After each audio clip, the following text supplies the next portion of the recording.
মসজিদ থেকে নামাজ পড়ে বের হওয়ার পর পশ্চিম আকাশটাকে উপভোগ করার মতো দৃশ্য আমি দেখতে পাচ্ছি। আমি বিভিন্ন স্থানের পশ্চিম আকাশ অর্থাৎ যেখানে সূর্য অস্তমিত হয় দেখেছি, কিন্তু এখানে সাজেকের আকাশ যে এতটা রঙিন হয়ে ওঠে আমার জানা ছিল না। আমি তো দেখে অভিভূত হয়ে গেলাম। আকাশের সুউচ্চ পর্যন্ত লাল আভা, কিন্তু অন্যান্য এলাকায় আমি দেখেছি আকাশের সুউচ্চ পর্যন্ত লাল আভা থাকে না, একেবারে ঊর্ধ্ব আকাশ, আকাশের যেখানে এক চতুর্থাংশ উচ্চতা সেখান পর্যন্ত লাল আভায় ছড়িয়ে ছিটিয়ে আছে।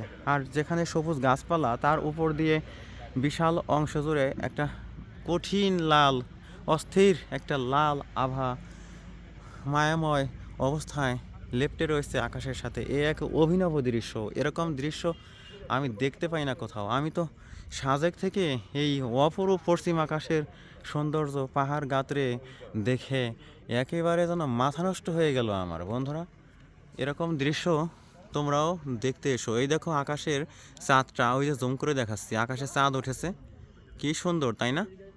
ওই যে আকাশের চাঁদ, আর ওই যে দেখো পশ্চিম আকাশের লালিমা, কি পরিমাণ লালিমা তোমরা দেখতে পাচ্ছ এখানে।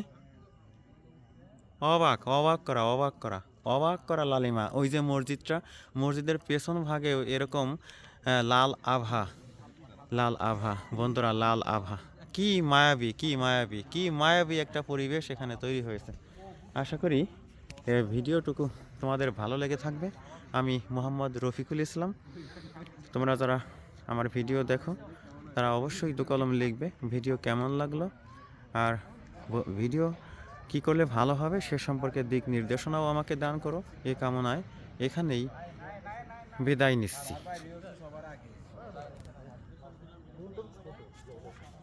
আর ক্যামেরা অনেক ছোট সবকিছু, আমাদের চোখ কিন্তু অনেক জুমিং করে যাচ্ছে। তো ওই সৌন্দর্যটা আসে না চাঁদের সৌন্দর্য জীবনে